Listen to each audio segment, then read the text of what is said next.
Kembali di Prime Time News, pemirsa, kami masih membahas tentang penurunan harga BBM bersubsidi yang diumumkan tadi siang oleh pemerintah. Ada pesimisme di masyarakat bahwa ini tidak bisa langsung dirasakan oleh mereka.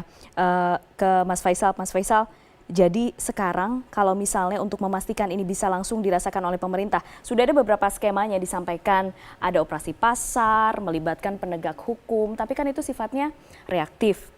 Kalau yang paling mungkin lah sekarang, bagaimana memastikan bahwa ini semua dirasakan betul? Ya kalau angka ya, coba deh kenaikan harga-harga bulan ini secara umum. Jadi kan harga ini ada yang naik, ada yang turun sebetulnya, ya kan? Secara umum diperkirakan bulan Januari ini harga-harga itu lebih rendah daripada Januari tahun lalu. Jadi terjadi deflasi gitu kan. Kemudian kedua, memang setiap bulan Januari harga-harga naiknya tertinggi kedua setelah bulan Oktober. Jadi alami itu gitu. Nah, tinggal yang bisa dilakukan langsung oleh pemerintah, kan tadi semen juga diturunkan. Nah, semen itu bisa menentukan harga proyek kan, owner estimate segala macam itu. Jadi itu otomatis akan turun. Nah, pemerintah kan punya niat, dia nggak bisa memaksa harga semen turun kan. Yang turun adalah yang produksi BUMN. Nah, dengan begitu maka turun juga semen-semen yang lain karena nggak laku dong kalau nggak diinikan. Nah, gunakan itu sebagai alat. Pemerintah punya BUMN, jadi misalnya BUMN penerbangan misalnya ya, Garuda turunkan tarif, kan semua juga akan turunkan karena market leader. Turunkan suku bunga, suruh Bank Mandiri turunkan suku bunga. Semua akan turun gitu kalau market leadernya turun. Itulah peran negara itu. Menjadi yang terdepan untuk kalau swastanya ada rigiditas. Iya, tapi saya menangkap maksud Anda, Mas Faisal. Jadi diharapkan tidak hanya melihat yang harganya naik gitu kan, tapi apa yang sekarang bisa turun. Misalnya sekarang juga dalam ongkos bensin akhirnya sekarang turun. Kalau misalnya biasa 500.000, jadi berapa tadi perkiraannya, sekitar 400.000 sekarang turunnya. Tapi juga bagaimanapun harga-harga yang lain-lain sudah keburu naik kan, Mbak Eni? Iya, jadi kan ini yang langsung berdampak kepada kebutuhan sehari-hari ini kan sebagian besar disebabkan oleh ongkos distribusi. Nah, distribusi itu kan transportasi. Nah, kalau kemarin itu alasan transportasi naik sampai 30% itu karena BBM-nya naik 30%, maka begitu turun kan mestinya ini ada power, kalau ada tekanan gitu. Katakanlah misalnya tadi ketika dialog dengan Organda misalnya, mereka kekeh bahwa kenaikan BBM ini kan hanya kontribusinya kecil gitu kan, sementara suku cadang dan lain-lain mereka berargumen itu alasannya banyak sekali gitu kan. Nah, ini yang harus juga pemerintah mempunyai power gitu. Katanya mau melibatkan aparat hukum, aparat penegak hukum, efektif nggak? Ya sekarang maksud asalnya kalau aparat penegak hukum itu satu, tugasnya bukan untuk itu, kedua seberapa untuk mengawasi katanya gitu. Yang bermain, untuk mengawasi yang nakal. Instrumen yang paling efektif itu adalah instrumen bukan berdasarkan ini ya, kepatuhan itu kan kalau ekonomi kan ada hukumnya ya. Jadi ketika ini sudah masuk kepada interaksi demand dan supply gitu kan, maka yang bisa mempengaruhi ini adalah ketika ada supply yang menjadi leader untuk penurunan. Katakanlah ini kan ada beberapa armada transportasi seperti tadi Pak Faisal bilang, transportasi udara ada Garuda. Nah, darat kan juga ada gitu kan, yang BUMN di sana. Nah, itu yang dipush. Begitu ini dipush nanti akan mengikuti yang lainnya. Gitu. Pasar gitu ya. Mas Faisal, tapi sekarang untuk sekarang ini kan tujuannya memang baik, tapi jadinya ada kebingungan gitu di masyarakat kan? Kebingungan apa itu? Kebingungan di masyarakat, harganya naik turun, tidak menentu, belum lagi nanti kalau misalnya 2 minggu lagi misalnya diturunkan turun, bagus, kalau misalnya diturunkan naik? Perubahannya kemungkinan besar kalau mingguan itu sekitar 100-200 rupiah saja untuk kurun waktu yang ke depan ini ya. Jadi kecuali kalau memang ada keputusan OPEC akan menurunkan produksi, harga naik lagi 70. Itu lain dan itu juga harus diantisipasi. Mereka sudah ajaran kekeh, agama juga. tapi mereka sudah kekeh tidak menurunkan produksi ya.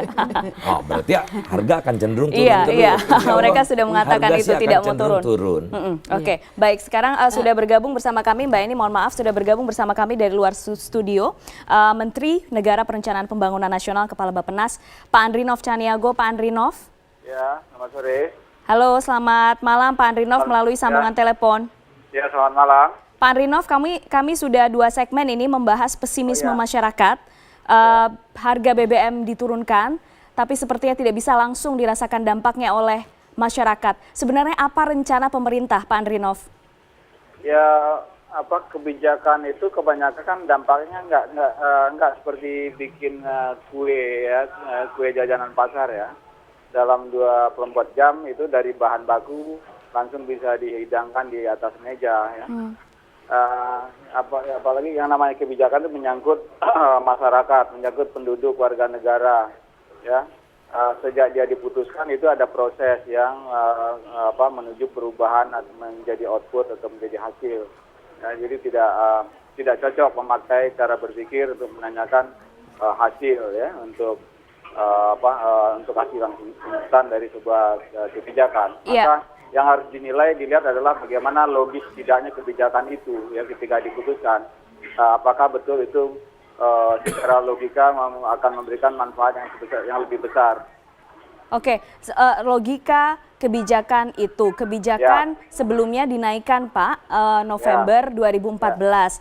Dampaknya jelas harga bahan-bahan pokok, kemudian ongkos juga langsung naik. Tapi sekarang diturunkan. Tapi dampaknya belum tentu bisa langsung dirasakan. Ada tujuan utama dan ada tantangan ya. Tantangan itu artinya kalau harga angkutan umum yang tidak turun itu tantangan, berarti itu tantangan. Itu tantangan. Kalau proses turunnya harga itu agak butuh waktu, itu tantangan. Dan tantangan itu harus dicari solusinya. Misalnya mendekati para pengusaha eceran, pengusaha sembako yang grosir skala besar ya, kemudian untuk didekati, dikontrol. Nah, sehingga inflasi yang disebabkan oleh penumpukan barang atau oleh spekulasi itu sudah bisa dicegah. Nah, kemudian yang lain soal psikologis ya. Kalau psikologis masyarakat solusinya apa? Ya yakinkan masyarakat, berulang-ulang beritahu oleh berbagai sumber yang punya otoritas untuk menjelaskan bahwa ini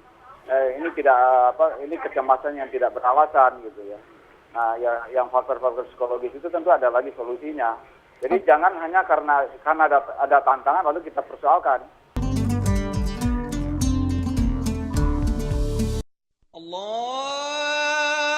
Lihat nilai manfaatnya ketika itu jalankan dibanding dengan tidak membuat keputusan.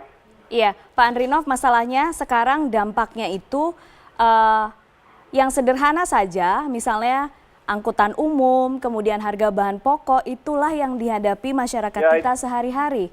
Ya, buat apa kita punya pemerintahan di kabupaten, di kecamatan, di kota? Ya tujuannya itu. Ya kalau ada angkot yang menaikkan tarif sembarangan, ya kan tinggal mereka kan diberi izin trayek oleh pemerintah daerah. Kalau ada harga naik, tapi sebetulnya stoknya ada, barangnya ada, tapi disimpan di gudang tertentu atau di grosir tertentu, ya didatangin, suruh dia mengeluarkan barangnya. Kalau perlu kasih ancaman sedikit. Jadi penyebab-penyebab itu kan sudah bisa diketahui, bisa diidentifikasi. Nah nanti kalau memang secara real antara supply dan demand-nya sudah ketahuan, nggak mungkin seharusnya membuat harga naik.